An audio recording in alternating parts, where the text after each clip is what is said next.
পালিয়ে বিয়ে করা শরীয়তের দৃষ্টিতে কি বৈধ? পালিয়ে বিয়ে করা যুবক পোলাপানের প্রশ্ন নিশ্চয়ই। হয়তো প্ল্যান প্রোগ্রাম করছে, এখন শুধু মাসালাটা উত্তর পাইলে দৌড় দেবেন।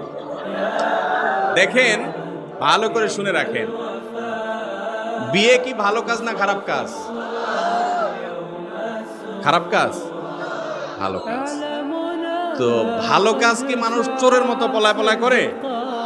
চোর চুরি করতে না পলায় করে? আপনি কি চুরি করতে যাচ্ছেন? তাহলে বাঘের বাচ্চার মতো বুক ফুলাইয়া প্রকাশ্যে ঘোষণা দিয়ে করবেন। হাদিসে আসছে আলিনু হাদান নিকাহ, বিবাহকে তোমরা প্রকাশ করো, জানান দিয়ে করো, ঘোষণা দিয়ে করো। এটা লুকায়া করার জিনিস না। যুবক ভাইয়েরা, ঘোষণা দিয়ে তো করতে পারবেন না, কারণ উত্তম মধ্যম পড়বে, বাপ মারা ধুইয়া একা একা সারতেছেন, সেই জন্য পালানোর ধান্দা করতেছেন। আমার কথা শুনেন, বিয়ে জীবনে একবার করবেন, পালায়া টালায়া করবেন।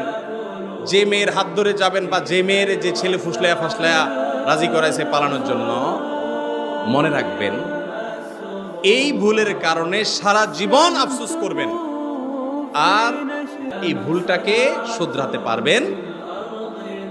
কারণ কি? বিয়ে সময় মা বাবা, ভাই বোন, আত্মীয় স্বজন, এলাকাবাসী মিলে যে আনন্দ হবে, এই আনন্দ ওই পালায়া পালায়া চুরি করে বিয়ে করেন না কোনোদিন পায় না। অন্যদের খুশির ছোটে বিয়ে হবে, আনন্দ হবে, এগুলো দেখে দেখে পরে আফসোস করবেন, হায় রে আমার কপালে কি হলো, অমুকের কথায় ফুসলানের চোটে তার হাত ধরে পলাই গেছে। এরপর দৌড়ের উপরে থাকবেন। খবরদার, অভিভাবক এবং মুরব্বীদেরকে সম্মত করে বিয়ে করবেন।